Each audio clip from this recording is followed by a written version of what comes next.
UP में कौन कराना चाहता है ब्राह्मण वर्सेस यादव? चुनाव से पहले किसे होगा राजनीतिक फायदा? उत्तर प्रदेश के इटावा में जिस तरह एक कथावाचक की पिटाई मुद्दा बन गया है, वो राजनीति के अलावा कुछ नहीं है। यूपी में योगी सरकार पर ब्राह्मणों की उपेक्षा के आरोप लगते रहे हैं, पर इसका फायदा समाजवादी पार्टी को नहीं मिल सका है। उत्तर प्रदेश की राजनीति के एपी सेंटर में एक बार फिर ब्राह्मण ही हैं और एक बार फिर समाजवादी पार्टी राजनीतिक फायदा ले लेना चाहती है। लेकिन क्या ऐसा होगा? आज इस सवाल का जवाब हम आपको देंगे।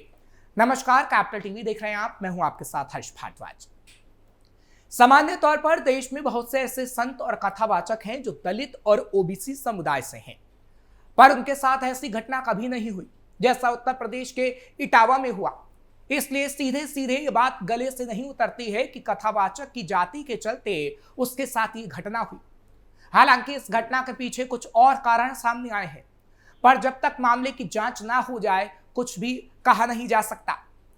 अब सवाल यह है कि उत्तर प्रदेश के कई हिस्सों से पिछले कुछ सालों में ऐसी खबरें लगातार आई हैं जिनसे ये लगता है कि ब्राह्मण और यादवों को लड़ाने की कोशिश की जा रही है। इसके साथ ही पिछले 8 सालों में लगातार ये नैरेटिव बनाने की कोशिश चल रही है कि कैसे योगी आदित्यनाथ सरकार के आने के बाद से उत्तर प्रदेश में ठाकुरों का वर्चस्व हो गया है और ब्राह्मणों का उत्पीड़न हो रहा है। दूसरी तरफ इटावा की घटना के सहारे नैरेटिव बनाया जा रहा है कि ब्राह्मण दूसरी जातियों का दमन कर रहे हैं। कुल मिलाकर यूपी की राजनीति के एपिसेंटर में आज ब्राह्मण ही है।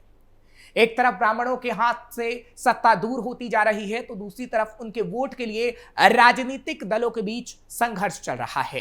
किसने बोया नफरत का बीज? 25 जून को इटावा जिले के अहेरीपुर क्षेत्र में गंभीर घटना हुई।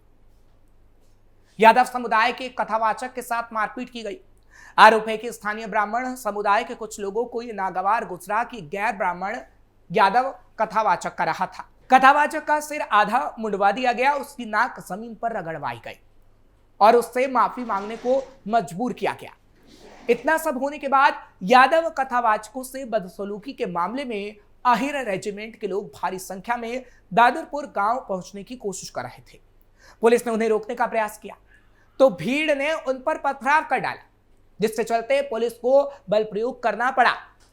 कुल मिलाकर ऐसी स्थिति बन गई जो ब्राह्मणों और यादवों के बीच नफरत के बीज बोने का काम कर सकती थी। अहेरीपुर की घटना का कारण जाति नहीं हो सकता। उत्तर प्रदेश में आज की तारीख में ब्राह्मणों की इतनी हैसियत नहीं है कि वो किसी यादव का सिर मुंडवाकर उसकी नाक जमीन पर रगड़वाएं, वो भी जाति के नाम पर। इसके पीछे दो तरफा कारण है। एक तो ब्राह्मण इतने ताकतवर नहीं है, दूसरे यादव समाज प्रदेश में सामंत बन चुका है, जो समाजवादी पार्टी के सत्ता में न होने के बावजूद भी हैसियत में है। इसका उदाहरण आप अपने शहर में देख सकते हैं।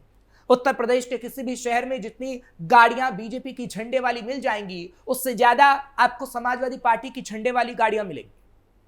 उत्तर प्रदेश में सरकार बीजेपी की है, पर ब्लैक शीशे वाली ज्यादातर कारें समाजवादी के झंडे वाली दिखेंगी।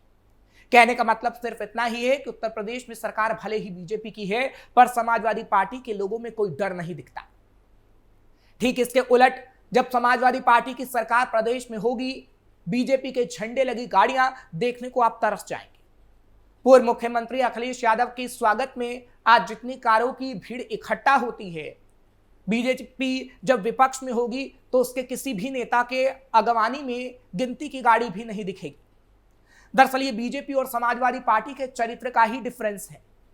पूरे प्रदेश में आज बीजेपी का राज जरूर चल रहा है, पर इकोसिस्टम पर समाजवादी पार्टी का ही कब्जा है। पुलिस आज की तारीख में किसी मुस्लिम या यादव अपराधी को पकड़ने के पहले 10 बार सोचती है। उसे पता होता है कि ऐसा करने पर थाना घेर लिया जा सकता है, थाने पर पथराव भी हो सकता है। जबकि किसी दूसरी जाति के अपराधी का एनकाउंटर भी हो जाए तो कोई पूछने वाला नहीं होता। ब्राह्मण बहुल वाले इलाके जैसे गोरखपुर और देवरिया जैसे शहरों पर किसी यादव के साथ इस तरह की हरकत करने की हैसियत ब्राह्मणों के पास तो नहीं है। क्या ब्राह्मणों के पास राजनीति का समय नहीं? देवरिया में पिछले साल एक ब्राह्मण परिवार के 5 सदस्यों को यादव जाति के लोगों ने लिंच कर दिया, जबकि प्रदेश में समाजवादी पार्टी की सरकार नहीं थी। इतना ही नहीं, लिंचिंग के बाद भी सोशल मीडिया साइट पर ट्रेंड प्रेम यादव ही करता रहा था। यह प्रेम यादव ही था जिसकी हत्या के बाद एक ही परिवार के 5 ब्राह्मणों को मार दिया गया था। दरअसल सामाजिक विकास में ब्राह्मण गांव की राजनीति से आगे निकलकर अपनी रोजी रोटी और तरक्की पर कुछ ज्यादा ही फोकस हो गया है। ब्राह्मणों के बच्चों के पास गांव में खाली बैठकर राजनीति करने और आरोप प्रत्यारोप के लिए समय ही नहीं है। इसके ठीक उलट यादव अभी विकास क्रम में ब्राह्मणों से पीछे हैं। उनके लिए अभी बहुत कुछ गांव की राजनीति ही है। यही कारण है कि कथावाचकों के समर्थन में गुरुवार को अहिर रेजिमेंट और यादव संगठन के सैकड़ों कार्यकर्ता बकेवर थाने के बाहर इकट्ठा हो गए। विरोध प्रदर्शन के दौरान पुलिस से तीखी बहस हुई और मामला पथराव और झड़प तक पहुंच गया। हालात बेकाबू होते देख पुलिस ने 2 हवाई फायर कर प्रदर्शनकारियों को खदेड़ना शुरू किया। लगभग 3 घंटे तक चले इस बवाल ने पूरे इलाके में अफरा तफरी का माहौल बना दिया। जबकि इसी तरह किसी ब्राह्मण कथावाचक को अपमानित किया गया होता तो ब्राह्मणों की भीड़ इस तरह इकट्ठा नहीं होती। उत्तर प्रदेश में ब्राह्मण वोटों की राजनीति। उत्तर प्रदेश में ब्राह्मण वोटों की राजनीति हमेशा से महत्वपूर्ण रही है। यूपी में ब्राह्मण मतदाता करीब 8 से 12% है, जो लगभग 60 से 115 विधानसभा सीटों पर निर्णायक प्रभाव डालते हैं। इसके साथ ही राजनीतिक रूप से भी सबसे ज्यादा जागरूक ब्राह्मण समुदाय ही है। पर आज की तारीख में यह लगातार प्रदेश की राजनीति में हाशिए पर जा रहा है। कभी प्रदेश की राजनीति में सबसे ज्यादा ताकतवर यही समुदाय था।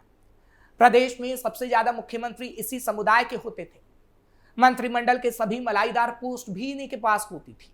पर आज स्थिति बदल चुकी है, हालात बदल चुके हैं। ब्राह्मण हाशिए पर ही नजर आते हैं। पिछले कुछ सालों में विशेष रूप से 2020 से 25 के बीच ब्राह्मण वोटों को आकर्षित करने के लिए कई राजनीतिक दलों ने रणनीतियां अपनाई है, जिससे जातिगत ध्रुवीकरण और सामाजिक तनाव के नए आयाम सामने आए हैं।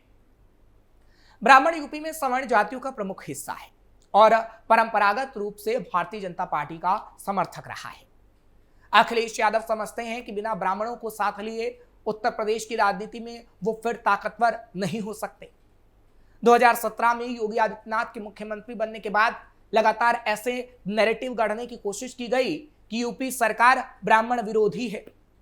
विकास दुबे एनकाउंटर के बाद करीब सभी पार्टियों ने उत्तर प्रदेश सरकार पर ब्राह्मण विरोधी होने का ठप्पा लगाया। आम आदमी पार्टी के सांसद संजय सिंह ने दावा किया था कि योगी सरकार में 500 से ज्यादा ब्राह्मणों की हत्या हुई, जिसे बीजेपी ने खारिज किया था। इस नैरेटिव ने ब्राह्मण असंतोष को हवा दी थी, पर बीजेपी की 2022 में फिर से सरकार बनी और यह नैरेटिव समाजवादी पार्टी का काम नहीं कर पाया। सपा ने 2022 के विधानसभा चुनाव से पहले ब्राह्मण वोटों को आकर्षित करने के लिए भी कई कदम उठाए, पर शायद ही अखिलेश यादव को उसका कोई फायदा मिला। अखिलेश यादव ने परशुराम मूर्तियों की स्थापना, ब्राह्मण सम्मेलनों का आयोजन किया, पर उसका लाभ नहीं उठा सके। हाँ, 2024 के लोकसभा चुनाव में सपा की 37 सीटें जीतने में गैर यादव, ओबीसी, दलित और कुछ ब्राह्मण वोटों की भूमिका जरूर रही। 2022 के विधानसभा चुनाव में 52 ब्राह्मण विधायकों में से 46 बीजेपी से थे, जो बताता है कि ब्राह्मण वोटों का बड़ा हिस्सा अभी भी बीजेपी के साथ है, समाजवादी पार्टी के साथ नहीं।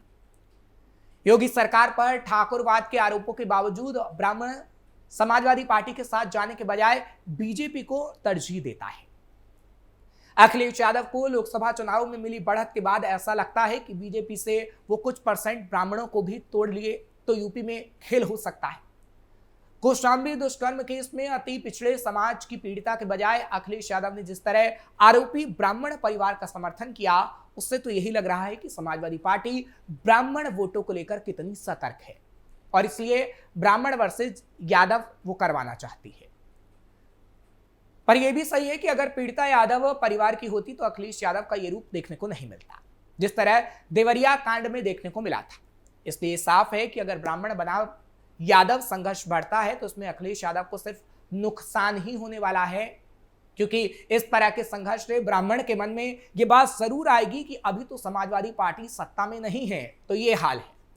अगर बीजेपी की सरकार नहीं रही तो ब्राह्मणों का क्या होगा? फिलहाल ये सोचने वाली बात है। आपको ये खबर कैसी लगी कमेंट सेक्शन में जरूर बताइएगा। खबर को लाइक शेयर करें, कैपिटल टीवी को सब्सक्राइब करना मत भूलिएगा।